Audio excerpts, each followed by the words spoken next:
Hi, so in this video, I'm going to look at what an odd and even function is. And so they are defined as for a function f of x, it is even if f of negative x equals f of x. So if you substitute in for negatives, it turns out to be the exact same function.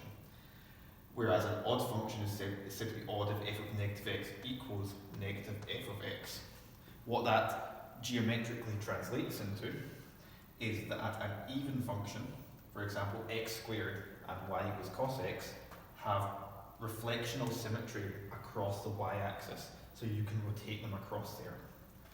Whereas if it is an odd function, what that translates into is that it has rotational symmetry 180 degrees around the origin. And so this allows us to understand how some functions can exist and how the values work out. And then if we know what function is even or odd, it allows us to sketch it better. It does not, if a function can also not be either or odd. So if it doesn't apply for either of these, then it is considered to be neither even or odd. So state if the following functions are odd, even, or neither. So we do number one first. We've got y equals x to the power 4 minus 8x squared plus 3. So we're going to find out what y of negative x equals. So we can replace that to be negative x to the power 4 minus 8 times negative x squared plus 3. Now if I take x to the power 4, I'm going to just get x to the power 4. And if I take negative 1 to the power 4, it's going to become positive 1. So the negative is going to disappear. And the same thing is going to happen here, because negative 1 squared is going to become positive 1, and x squared will become x squared plus 3. And what we can straight away see is that y of negative x equals y of x, therefore the function is even. So we did another one. We're going to do y equals x cubed minus 2x.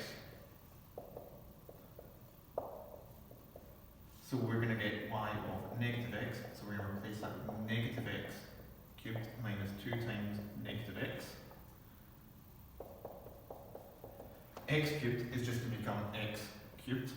Now negative 1 cubed is going to become negative 1, because negative 1 times negative 1 becomes positive 1, and then times a negative 1 becomes negative 1.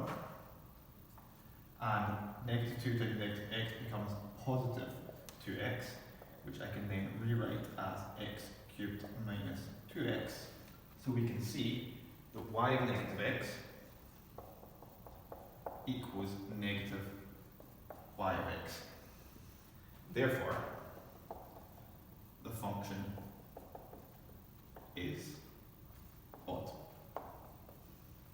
And the last one, I'm sure you can probably work out where this is going. Let's just check though, y equals x cubed plus x squared. So we're going to find out what happens if we make it y equals negative x.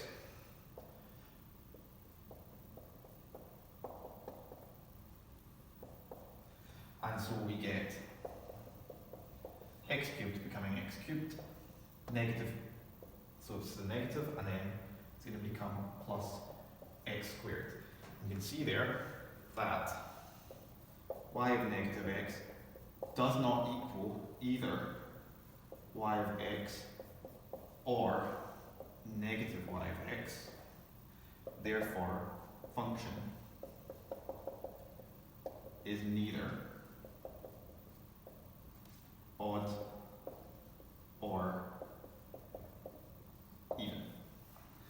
Understanding odd and even functions will allow us to sketch functions later on. But there's a quick way of seeing this. Looking at all the powers, they are all even though that hasn't got a power. It is essentially x to the power 0, and 0 is an even number. So 0, 2, and 4, they're all even. X cubed minus 2x, that's just x to the power 1. The powers are all odd. You can see where we get the names from. Whereas this is x cubed plus x squared, and so that, because that's a combination of even and odd powers, it is neither even or odd. So So if it's a polynomial, all you need to do is look at the powers. If they're all even, then it's going to be an even function. If they're all odd, it's going to be an odd function, and if it's a mixture, it's going to be neither. And then you can remember that if it is sine x, it is also odd, and cos x is also even. Okay, so that's even and odd functions.